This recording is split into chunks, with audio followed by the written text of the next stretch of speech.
The World Beyond the Headlines lecture series is a project of the University of Chicago Center for International Studies.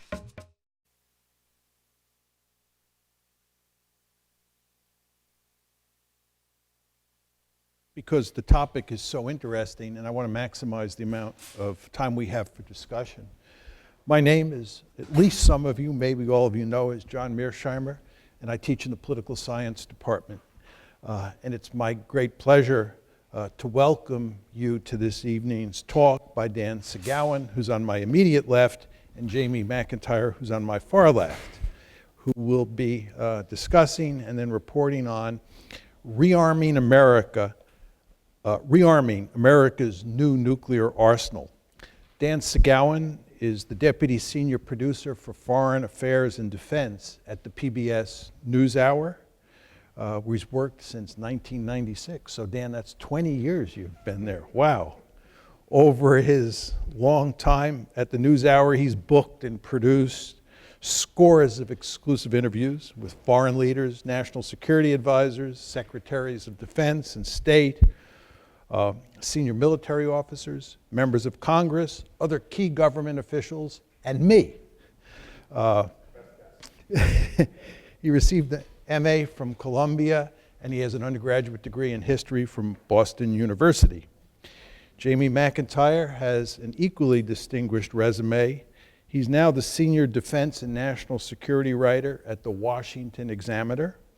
And before that, he served as a national security correspondent for Al Jazeera, as well as a newscaster on NPR's All Things Considered. From 1999 to 2008, he worked at CNN, which is where I believe I first became aware of him, as a military correspondent and then as the senior Pentagon correspondent. And he covered many conflicts because, as you know, the United States was running all over the world during those years, fighting wars or doing one thing or another.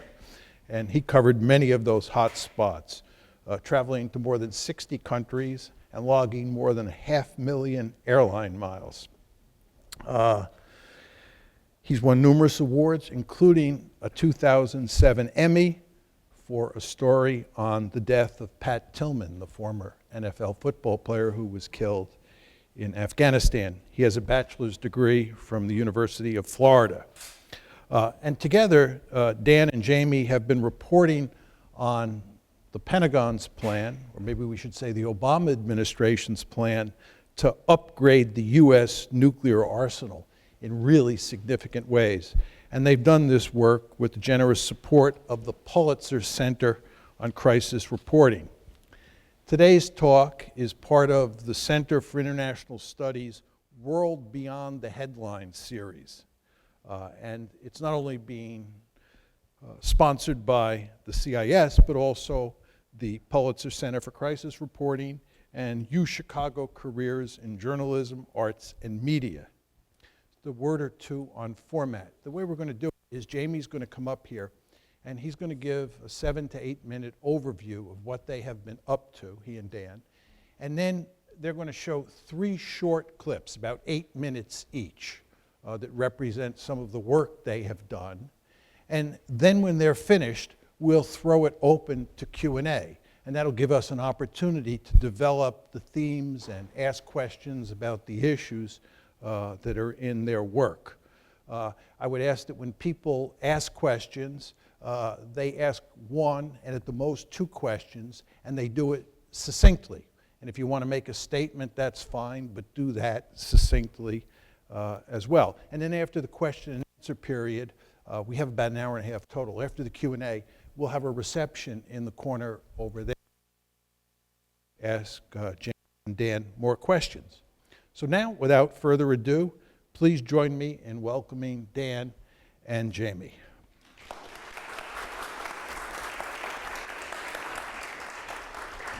Thank you very much for coming out tonight. Just 2 quick corrections to my resume, because I don't want to be accused of inflating my credentials. But our Emmy for the Pat Tillman report was actually a nomination. It didn't win. It should have won, but it didn't actually win. That was my judgment. And I got my master's degree in journalism from the University of Maryland in case I wanted to go into the high-paying career field of teaching, which I'm still holding out as an option. So I was a national security correspondent for Al Jazeera America when Dan called and said, hey, we have this funding from the Pulitzer Center, and I'd like to do a series of stories about nuclear weapons because it's something that people are not paying attention to that's very important. And at the time, Al Jazeera America, which by the way has since, is now defunct. It went out of business April 12th. It was funded by the government of Qatar. But the PBS NewsHour is alive and well, as is the Pulitzer Center. So we have that going for us. But it was interesting because both Al Jazeera America and the PBS NewsHour had a similar mission, which was to do contextual reporting about things that mattered and to help people understand an important issue so that they could be better informed. And you might think from watching some of the political discourse these days that that's not really a valued piece of information anymore, but it's really the highest mission of journalism, is to bring facts to bear on a story, provide context, and give you the information that you need in order to make a reasoned judgment. So I was very excited to sign on to the project, especially because I knew Dan, as the producer, would be doing a lot of the heavy lifting and gaining us a lot of the access. And so we brainstormed about what kind of stories that we would want to do about nuclear weapons. And the key point that we kept coming back to is that the United States, while President Obama has stated a goal someday in the future, not in his lifetime, to eliminate nuclear weapons from the US arsenal, until that time, the US is committed to having a nuclear arsenal that is safe and secure and provides a credible deterrent for anyone who would consider attacking the United States. And so then the question becomes, what does that arsenal need to look like? And are we simply upgrading and improving old weapons, or are we actually varying into the field of creating new weapons, which is something that the Obama administration has said it's not committed to doing. So we brainstormed about what to do, how to do this, and we basically came up with 3 separate stories, which we're going to show you. So that will save me from having to just stand here and lecture you about what we found about nuclear weapons. The first one we're going to take a look at is what we thought was perhaps one of the most important, because it's one of the most expensive things that the US military has embarked on, and that is updating the fleet of ballistic missile submarines. There are, as you probably know, if you're not running for president as a Republican nominee, you probably know that there are 3 legs to the nuclear triad.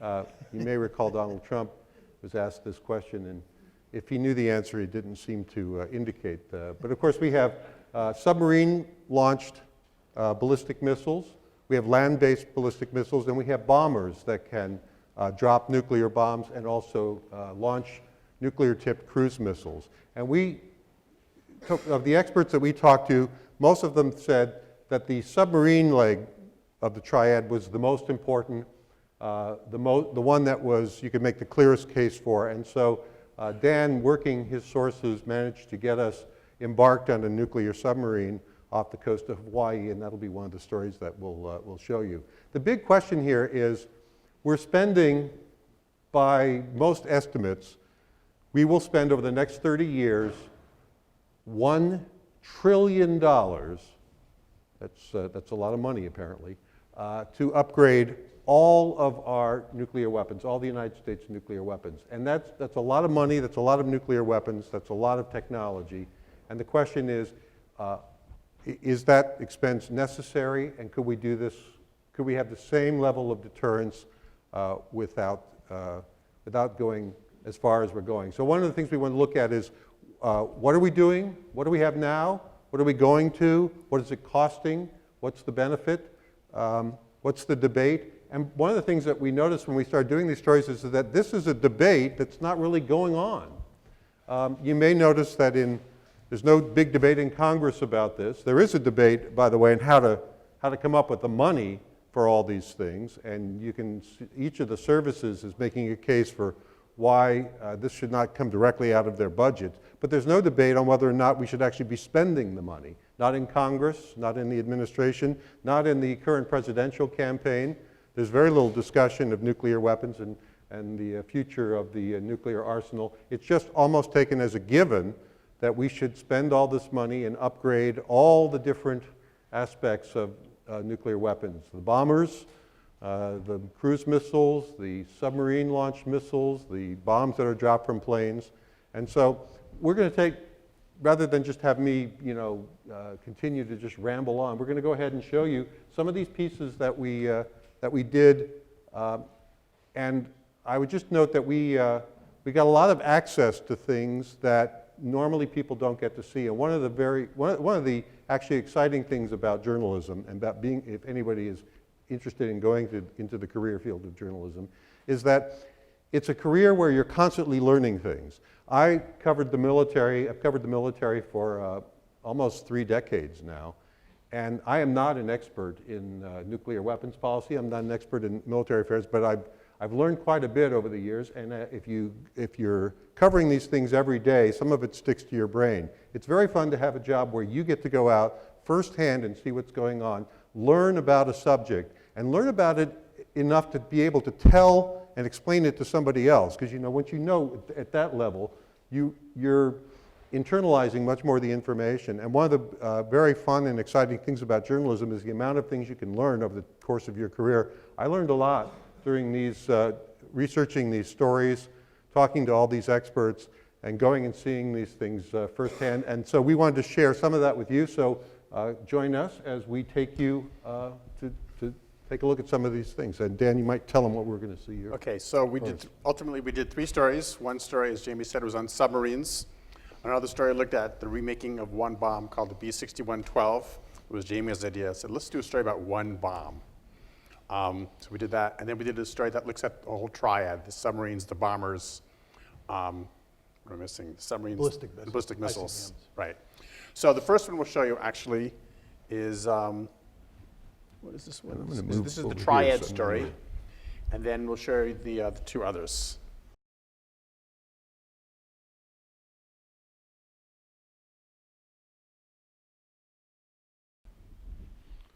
All right, so while Dan cues up our next story, just a quick poll. Did you think the story was, how many thought it was great?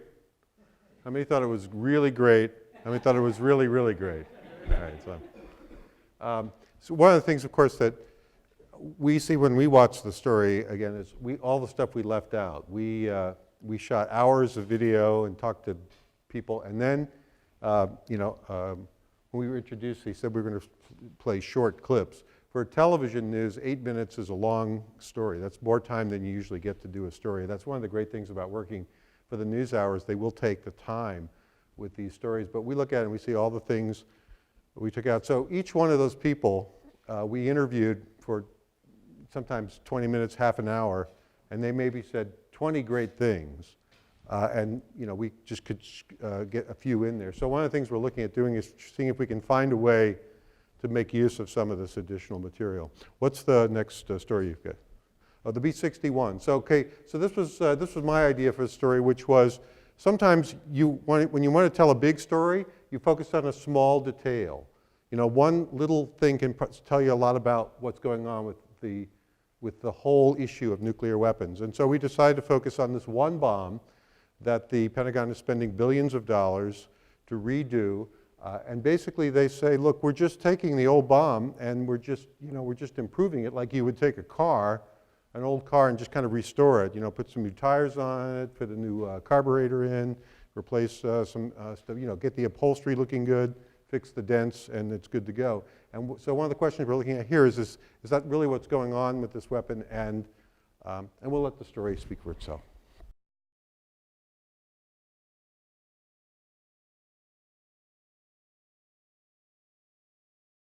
Okay, so we say, thank you for sitting through all of that.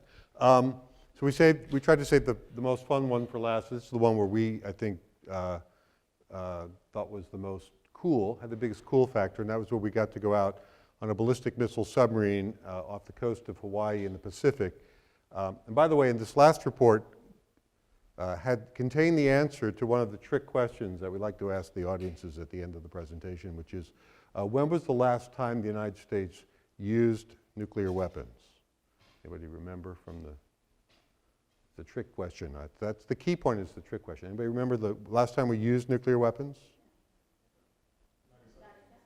Yeah, so, yeah, well, that's the key part. What do we mean by use? So yes, in World War II, we ended World War II, obviously, in Hiroshima and Nagasaki, but the argument that the Air Force and the Pentagon makes is that the weapons are actually used every day for deterrence. And of course, the highest and best use of a nuclear weapon is for it to never be used, but just to have such a credible assurance that any major attack on the United States would result in your end, that you never have to use them. So, which brings, again, the main question we're talking about, which is, if the real mission of nuclear weapons is deterrence, and for them to never be used, how many do you need in order to reach that critical number where you have enough weapons to deter? And we try to address that a little bit in this next piece as well.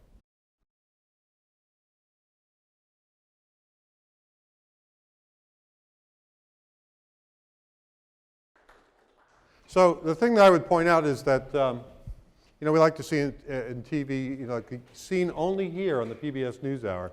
And it's not just because the material that we got was exclusive, but it really underscores our main point, which is the only place you're seeing this debate is on the PBS NewsHour. Nobody is talking about this. You're not seeing this in any of the presidential debates. You're not seeing it. You're not seeing big front page stories about it. There's no big debate going on, and which is one of the reasons why we wanted to raise that issue. So we're going to take some of your questions, and we can start with you. One thing I would just point out, did anybody notice, by the way, that when I was in the submarine and I'm walking through the missile tubes, I looked very, very red? Anybody notice that? So just a little sidelight. So we went out to go to meet the submarine, and it was hardship duty. We had to go to Hawaii. And then we went out to transfer to the submarine about 14 miles or so offshore. I don't know, maybe 20 miles offshore. Anyway, it was a long way offshore. And then we couldn't get on the submarine for reasons I can't really explain at the moment. But we couldn't. So then we were stranded in Hawaii for 3 days waiting to get back on the submarine. And it was really tough. And that's where I suffered those skin burns of some kind. I don't know what I would think I'm pretty sure I was researching the story. Anyway, so with that, maybe you want to start off here. Why don't we go to questions? And again, if everybody would try to make their questions or their statements as short as possible, and if you'd stand up and identify yourself so everybody can hear, that would be great. Let's start with this gentleman right here. Hi, I'm Jonathan. I'm a third-year history major. I was wondering, in the context of Obama's visit to Hiroshima and his refusal to talk about the fact that the U.S. dropped the bomb, what does that whole situation say about current American political attitudes towards the use of nuclear weapons, in your mind? Well, I think, and again, this is more of a political question than a policy question.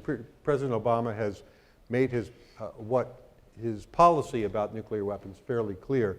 But one of the things that the president obviously has to take into account is the fact that he's going to be criticized if he goes to Japan and is seen to be somehow apologizing for what happened during World War II. There's still a big debate.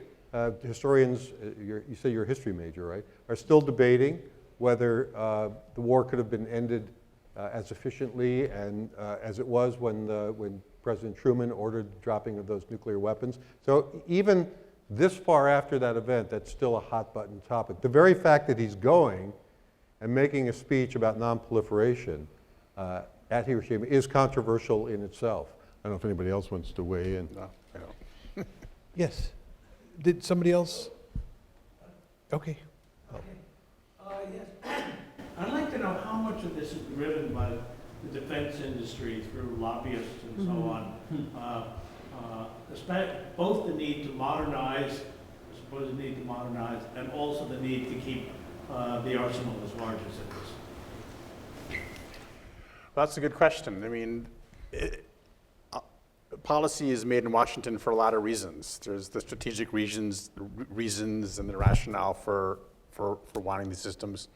But a lot of it is also driven by defense industry. And once plans get underway, it's very hard to stop because the defense industry has these pieces of equipment built in lots of places throughout the United States. So lots of jobs are involved. So a lot. I mean, in our story about the bomb, we had a guy talk about how the labs are for-profit companies. They're not just the labs making bombs for the good of things. Would that be worth an additional segment? You know, every one of these things could be another story. Yeah, you know, one of the things we did, we talked to a lot of people and gathered a lot of material, and there are, and as I'm watching the stories, I'm thinking to myself, we could do another story about that. For instance, just as an aside, so one of the critics we interviewed in the submarine story argued that you could achieve the same amount of deterrence by having nuclear-tipped cruise missiles, and that is a whole nother story in itself that we didn't get into, because there's a big debate about whether putting nuclear weapons on cruise missiles is even more destabilizing, because an adversary, I mean, if you fire an ICBM from a silo or a submarine and it's heading toward Russia, that's a very threatening thing. But a cruise missile, you have no idea what's on it. It could be a conventional cruise missile, could be a nuclear cruise missile. And the Russians, by the way, are developing a new sort of underwater cruise missile, kind of a hybrid between an unmanned submarine and a high-tech torpedo that could be also nuclear tipped, which also could be very destabilizing, because if you can't tell what's coming your way, then that increases the chances of miscalculation. So yes, each one of these pieces that we did raised other questions that could be other stories, and if we start a new cable channel that's just the nuclear weapons channel, we'll have no trouble filling it with stories. I'll come back in this direction in a second, but first, this gentleman here, John. My name is John Holland. I'm in Committee on International Relations, a master's program. And I'm wondering if you just kind of talked about Russia. If we assume that the renewal of the nuclear arsenal is destabilizing, and you mentioned we aren't talking about it, are other states talking about it? Well, go ahead. Go ahead. No, you go. I mean, the Russians are rebuilding their nuclear arsenal too. I don't think there's much of a debate in Russia, at least in the public, at least not that I know of. There's also not as much transparency about what's going on. And of course, one of the reasons that the United States sometimes is reluctant to unilaterally reduce the number of nuclear warheads is that there's hoping to get commensurate reductions from the Russians in subsequent arms negotiations. And that there's a feeling that if we reduce our own arsenal too far, that we don't have any bargaining chips with the Russians. And of course, the Russians are not the only nuclear power we have to worry about. You know, one of the points about deterrence is when you're trying to figure out how many nuclear weapons do you need to deter an adversary, North Korea has, you know, we don't even know exactly how many nuclear weapons. It could have 5, could have 20, could have none that are actually capable of being delivered anywhere. They could just be able to set off a nuclear explosion underground. But just that uncertainty about their nuclear capability is enough to deter the United States, for instance, from really having any serious contemplation of, say, an attack on North Korea that would be aimed at regime change. And so when you see countries like Iran wanting to develop a nuclear capability, it's not hard to understand why, because they look at what happened in Iraq, where there was no nuclear capability, and the United States was perfectly willing to go in 2003 and throw Saddam Hussein out of power. So you can understand what the calculus there is. So the question is, if you can deter an adversary, in the case of North Korea, with just really a handful of questionable nuclear weapons, then could you deter somebody with, you know, 200 nuclear weapons or 500 nuclear weapons? How many submarines do you need? Do you need 12? Could you do it with 8? Could you do it with 6? If one submarine can blow up the whole world, how much do you really need for deterrence? And that's really where sort of the obvious debate is. And the one thing that may change this calculus that nobody's actually talking about is the money.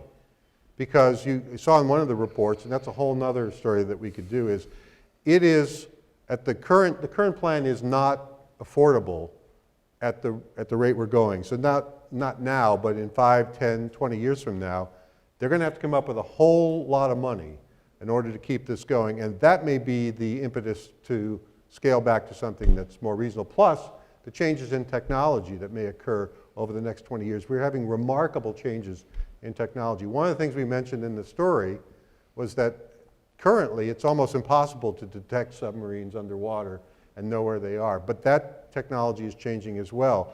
The ability to use supercomputing to process large amounts of data allows for the capability to take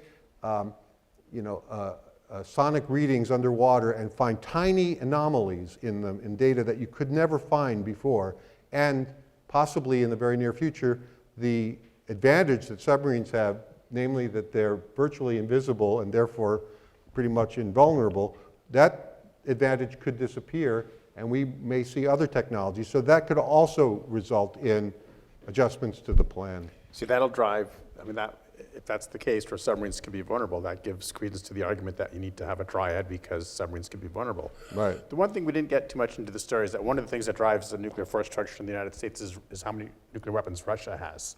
And we want to be able to target them. And another thing we didn't have time to get into the story is the difference between having nuclear weapons just to respond if you're attacked, and having a strategy of counterforce where if we think the Russians are about to attack us, we want to be able to attack them and destroy their weapons before they come and hit the United States. That's another thing that drives the force structure. This woman back here? If you'd stand up, please. I'm curious about whether people that you interviewed in the course of any of these stories talked about, particularly the sub-story, talked about the potential for cyber attack and how that factors into anybody's decision-making about what to modernize and what not to modernize. We spoke to General Cartwright about cyber, and so we didn't really speak to anyone on the submarines that I can remember. But there's a general awareness, and so there's a feeling, for instance, on the submarines because they're so isolated and they're hundreds of feet underwater and they're using systems that they're pretty insulated from cyber attack. The place where it seemed to be the most awareness of it was with the land-based ICBMs underground. And the really interesting thing there was, so when we went down into the silo and we looked at all of the equipment there that was put in the 1960s, it's like, this kind of off green color, and it's industrial gray, and it's all, a lot of it is from the days of analog stuff. And it looks very outdated. And you think, okay, well, we need to improve this. But one of the things that's interesting is this low-tech, analog, copper wire technology from the 1960s is not vulnerable to these cyber attacks. Now, interestingly, the two junior officers I mentioned that were in the silo, the missileers. And one of the things, by the way, that also strikes you when you do these stories is how young everybody is. Part of it is because we're getting old. But the submarine commander is a lieutenant commander, which at the Pentagon, where I spend most of my days, a lieutenant commander, makes coffee and converts Word documents into PDFs. That's what they do all day. Whereas out here, they're actually at the tip of the spear. And the young officers who were actually responsible for maintaining the weapons, the ones who were loading them on the B-52s, they're all very young. I'm tempted to say kids. They're not really kids, but and they have this really awesome these awesome jobs. And one of the things that they talked about is just how much that's why they train so much. So it's almost just automatic. It's way off your subject about cyber attack, but the point is there is an awareness of that, and this sort of keeping these systems completely isolated from any sort of vulnerability to cyber. But interesting enough, those two officers who were down in the missile silo, they did have email and internet access, but it was completely separate from the weapon systems. But cyber is a big concern, and the technology on that is just, I guess you're all familiar with Moore's law about the rate that technology, doubles.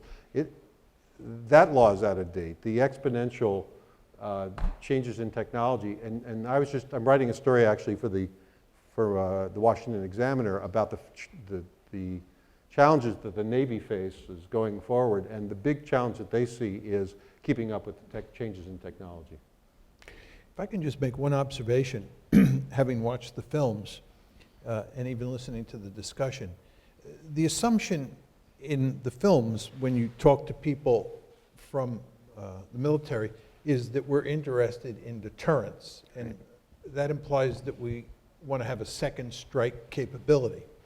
But it's very important to emphasize that the United States does not believe that it should not use nuclear weapons first. We have a first use of nuclear weapons policy, right? We're interested in more than deterrence here. We're interested in using nuclear weapons first. Right. And the reason is that we are extending our nuclear umbrella over the countries that are our close allies. During the Cold War, the Germans had no nuclear weapons. They were the frontline state. And if Germany was overrun, right, with conventional forces, no nuclear forces on the part of the Soviet Union or the Warsaw Pact, Germany's being overrun, we were committed to using nuclear weapons to roll back the Soviets. So during the Cold War, the Soviets had a no first use policy, and we did not have a no first use policy, and that's still the case. And Japan and South Korea are now sort of the two looming frontline states as China continues to rise. So Japan and South Korea have to be confident that we will use nuclear weapons first. That's why when you said using our nuclear weapons against their nuclear weapons, if you're interested in just deterrence, all you have to do is hit their cities. Right. But if you're going to use them first, you got to go after their nuclear weapons. And that drives the train in ways that are reflected in all of this modernization. This is we have a nuclear first use policy. And the military and the military-industrial complex, Defense Department. They don't like to talk about it. So, They don't want to talk about it. So, and you don't hear this discussed much. And one of the interesting things was you saw that in one of the pieces we used a clip from the classic Stanley Kubrick movie, Dr. Strangelove, which, by the way, if you haven't seen lately, it's worth going back and watching it. It's actually a brilliant movie. But one of the things that's interesting about that is in the early 1960s, people were concerned about this. And actually, the scene that we used in Dr. Strangelove basically is the general is outlining the first use policy. He said, look, we can hit them first and take out them, and we'll only suffer, 20, 30 million casualties. I'm not saying we won't get our hair mussed. It's actually a great description of the thinking of the unthinkable of nuclear war. And the other movie that was out at the same time, another black and white movie with Henry Fonda as the president, was Failsafe, I think, was the movie. And that's a more serious look at how you would weigh the consequences of nuclear war. But the interesting thing to me is that in pop culture in the 1960s, people were actually thinking about these questions and trying to think through the second and third order effects of what would happen if you were to go down that road. And now these days, we just assume that we don't feel like we're under the shadow of nuclear war anymore. So you said something about submarines and nuclear submarines in Hawaii. But I think I read in the New York Times recently that there are nuclear submarines, both Russian and U.S., in the Baltic, near Russia. And that makes me wonder, given that we're ramping up hostilities with Russia now, how much this is leading to ramping up of nuclear weapons, and how dangerous this is. Well, of course, we met up with the submarine off the coast of Hawaii because it was home ported, I guess, at Pearl Harbor. I don't know if that's where it was home ported. No, it was home ported in Washington, but it was. Anyway, that's where we just went to meet. But of course, the mission of these submarines. So we have two kinds of submarines. We have fast attack submarines, and we have ballistic missile submarines. And the ballistic missile submarines, really, their mission is just to go hide. Just go hide in various parts of the world. Just go hide, be undetected.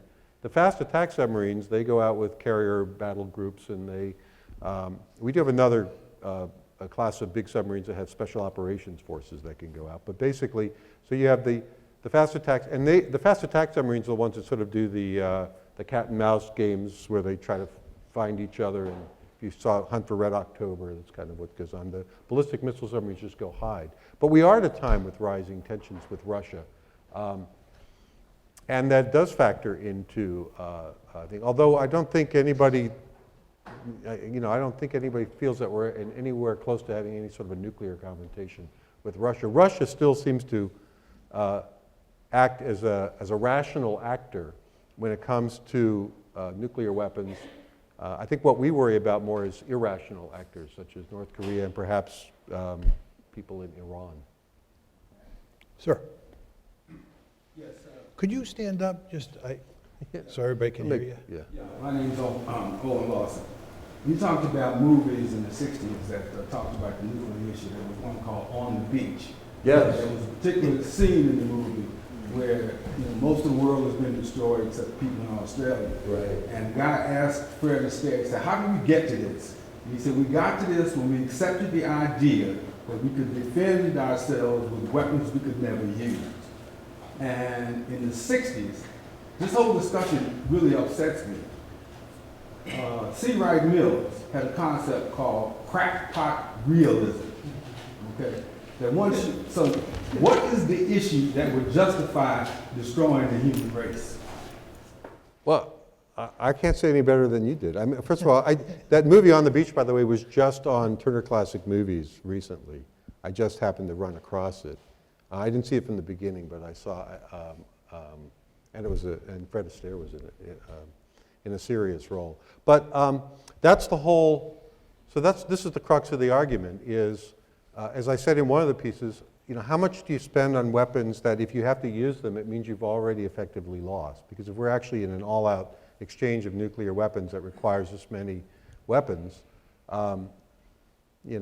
as Secretary Perry said, it just doesn't make any, if you, all of this stuff makes sense if you have a construct where you're thinking about how we're going to fight a nuclear war. But as Perry said, if you decide that that's ridiculous and you take that away, then all of the arguments for all these weapons go away. And now you're talking about just a very small number of weapons that would be legitimately just for deterrence. I was just wondering about the guys on the submarines. Where did they imagine they were going after they launched this? Well, that's why I asked the commander, what would you do after you launch the weapons? Then what? They don't think too much about it. Yeah. They really don't. They really don't. But just two quick points. One is, one of the arguments against driving the numbers of nuclear weapons down and having small nuclear arsenals is that you can then begin to think about using them and not doing that much destruction. And one of the advantages during the Cold War of having these massive nuclear arsenals is that nuclear war was unthinkable, right? So you then get into the question, is it possible, if you have two countries that have large nuclear arsenals, to ever have a nuclear war and ever end up in that situation? And of course, the really dangerous situation is when one country is really developing a large and sophisticated arsenal and the other side has a small arsenal, because then you can begin to think about using those weapons and using them in a very selective way. Because as you guys surely found out, we're talking about building smaller nuclear weapons that are much more accurate. Right. And there are even all sorts of people running around today who are saying we can use conventional weapons to take out their nuclear weapons. Right. And that begins to make it look thinkable. I'm not saying that's correct. I'm just saying that's sort of what's going on here, right? And that's what makes the story that you told, which is very Cold War oriented. We had two sides that had ensured destruction capability, sort of outdated.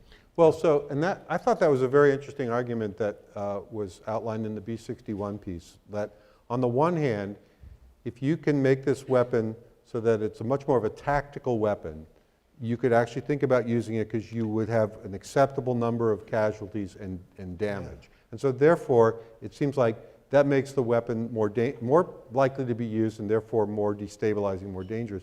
But of course, the Air Force turned that argument on its head and said, well, if you have weapons that are so massively powerful that you could never think of using them, then the other side knows you can't use them, then they're not much of a deterrent. They're more of a deterrent if they know it's actually something you could use, which is one of those things that you just can keep going. It's just kind of a circular argument. You just keep going around and around. It's kind of like, yes, I can, no, I can't, yes, I can, no, I can't, yes, I can, no, I can. So, but again, I think it's something to think about. Oh, I'm sorry. This gentleman here? Sir.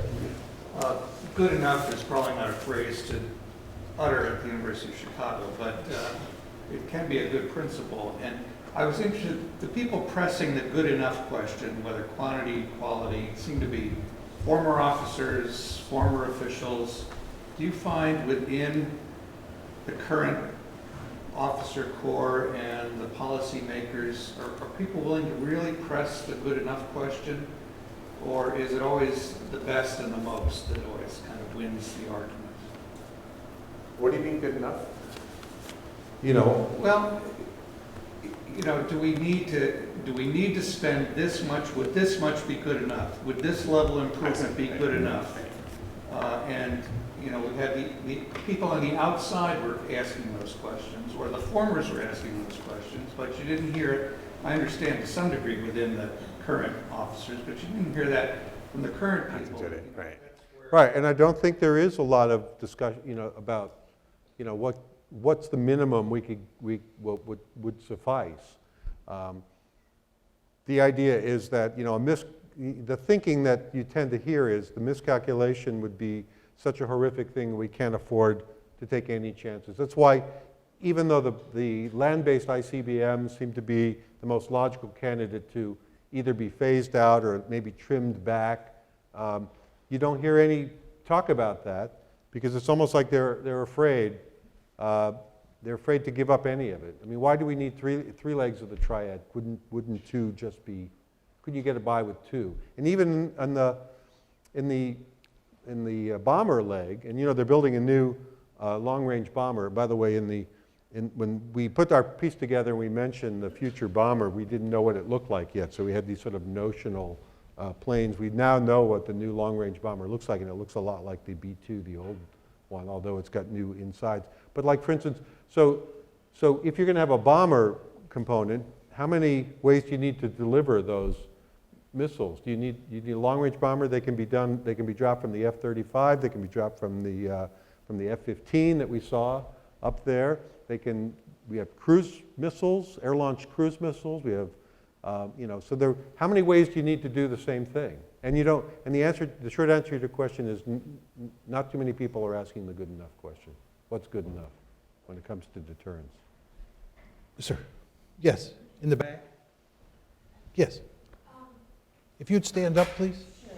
A lot of them were saying, if this happens, if we have nuclear war, it's the end of the world. And I was just wondering, what do they mean by that? Is it the end of human existence, or is it just a end of the world as we know it? Like, are there people who study what the worst case scenario would be? Well, so there's a lot of, this is in the range of hypothetical, but it's not all that hypothetical. As Joe Cirincione said, hundreds of nuclear weapons against hundreds of targets would, create massive destruction, nuclear fallout across the so-called nuclear winter, where the whole planet changes. The number of people dying in the tens and hundreds of millions of people. It's hard to imagine what that world would really be like. I saw an estimate that 50 weapons between India and Pakistan on each side would create a nuclear winter that would knock out a couple billion. Yeah, I don't think I want to test that hypothesis to see if it's. It's like, look, it was only 5 billion. You guys were exaggerating. Sir. Hi, so I'm graduating this year and I'm planning on becoming a journalist. And I wanted to know, as journalists, how did you get access to these people, especially on such a sensitive story, talking about an issue which might not, make them look so good? Dan worked most of this out, but I'll let him go first. And I might. I called them and said, "We want to do these stories. Can we come?" And they said, "Okay."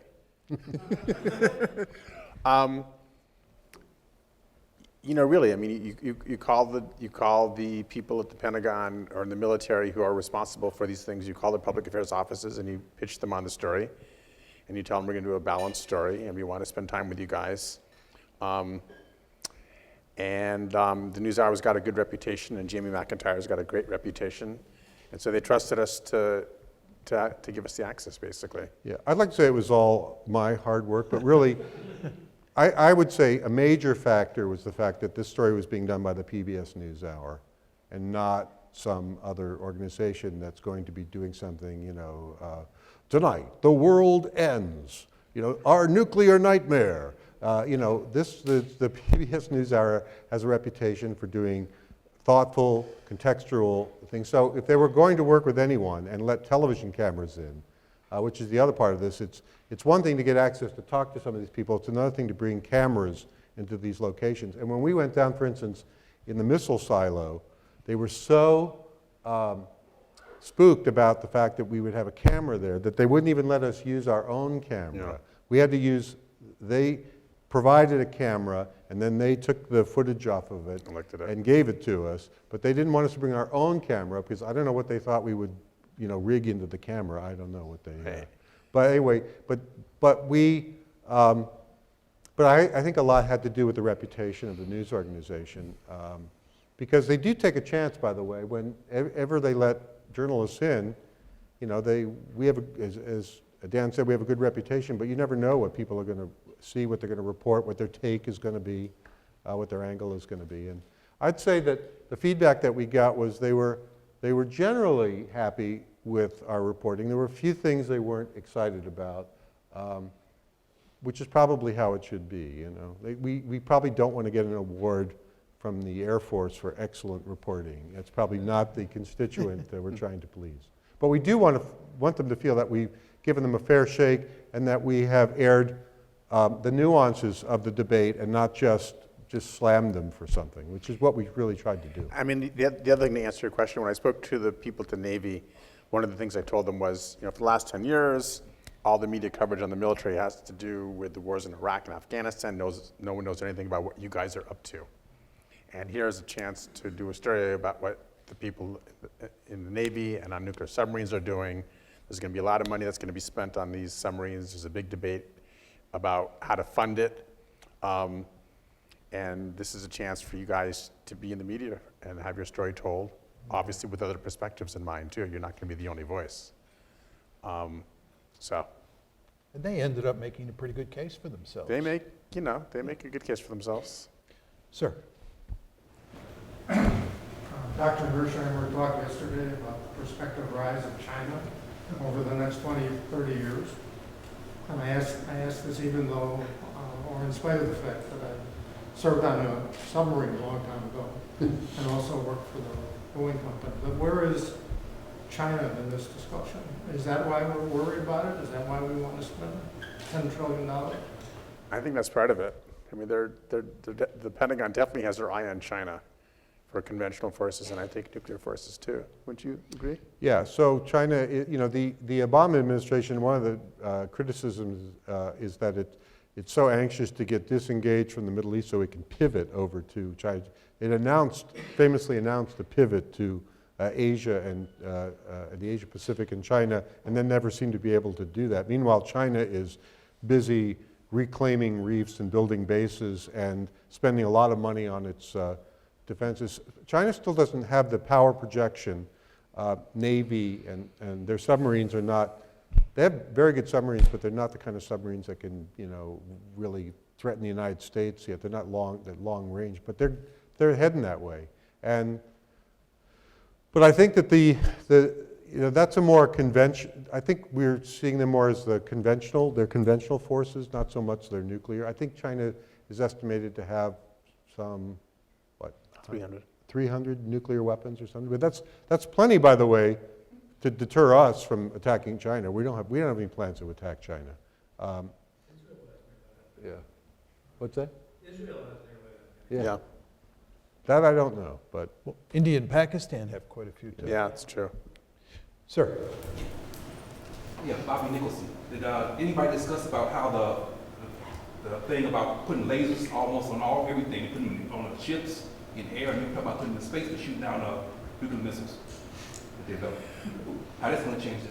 You know, we didn't focus on missile defense. So, do you know? So the U.S. military spent a lot of money on researching lasers to shoot down missiles and for anti-satellite weapons, and it hasn't really produced a lot. They had a very famous program that looked like it was going to be very cool called the Airborne Laser. It was a giant laser on a 747 body that the idea was you would fly over the area, and when the missiles were in the boost phase, the laser would hit the missile, and when it's full of fuel and everything, and it would just, would be able to take them out before they ever got anywhere near the United States. The program was canceled. It was another one of these ones where we spent billions and billions of dollars and basically got nothing for it. I guess we learned a little more about lasers in the process, but and there's some other laser weapons that they're still working on. There's sort of a battlefield laser weapon that they're working on, but I'm not sure that lasers are the future of weaponry. Ma'am, So how if you could stand up, please, Oh, just so everybody can hear okay. you. I'm Bonnie, and I was wondering how effective, you said you wanted to get the word out, this story, nobody's discussing it, so how effective do you think it's been so far, your pieces, and what else do you think needs to happen to kind of get, the public awareness, and are you planning on doing any more stories on this? I think it's been tremendously effective. It's all I hear anybody talk about now. No, I think it's really hard to get a conversation started on something like this. And the great thing about the news media today is that, so in the old days, we'd have done these stories and the people who watch the PBS NewsHour, which are a significant audience, would have seen them, and that would be it. But now they're out there. They're online. We can talk to people about them. We can point people to them. We would like to do more if we get the funding and have the time. Both Dan and I have other things that we're doing full time. And unless or until it becomes a matter of policy debate, by some of the presidential candidates or key members of Congress, I don't think we're going to see anything change. Right now, we're on a track to spend that $1 trillion over 30 years on those weapons.